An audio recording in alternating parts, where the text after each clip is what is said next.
আজ থেকে কয়েকদিন আগে ফেসবুক স্ক্রল করতে করতে আমার সামনে একটা হাদিস আসে। হাদিসটা এমন ছিল যে পৃথিবীর বুকে ভাই বোন যখন কথা বলে তখন উপরওয়ালা ফেরেশতাকে বলে যে সময়কে থামিয়ে দাও। তো তখন আসলে এটার কোনো মর্মার্থ আমি বুঝতে পারিনি।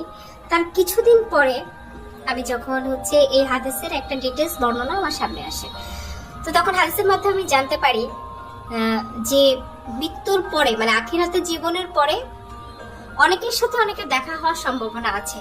যেমন মার সাথে সন্তানের, বাবার সাথে সন্তানের, স্বামী স্ত্রীর সাথে দেখা হওয়ার পসিবিলিটি আছে, কিন্তু ভাই বোনের সাথে কখনো কোনোদিন কারো আর দেখা হবে না।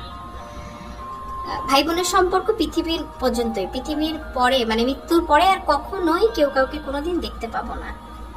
বিশ্বাস করেন, এই কথাটা শোনার পরে আমার মনের মধ্যে এক ধরনের যন্ত্রণা আমি অনুভব করছি যে পৃথিবীর পরে আমি শুধু আমার ভাইকে দেখতে পাবো বা আমি আমার বোনকে দেখতে পাবো, মৃত্যুর পরে আর কোনোদিন ওকে আমি আর দেখতে পাবো না।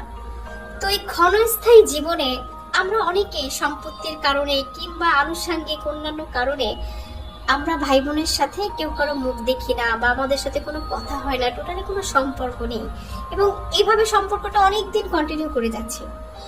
তো তাদের উদ্দেশ্যে আমার একটাই মেসেজ, সেটা হলো যে যে সম্পর্কের স্থায়িত্বকাল এত কম, সেই সম্পর্কের মধ্যে এত বৈরিতা না রেখে আমরা আমাদের সম্পর্কগুলো সুন্দর করে ফেলি।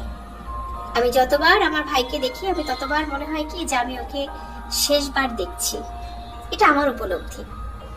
তো সবাইকে বলি, আপনারা এইভাবে ভাবেন না যে এই ছোট্ট পৃথিবীতে আমরা ভাই বোনকে আমরা খুব তৃপ্তির সাথে দেখি, কারণ মৃত্যুর পরে তাদের মুখ কিন্তু আমরা আর দেখতে পাবো না।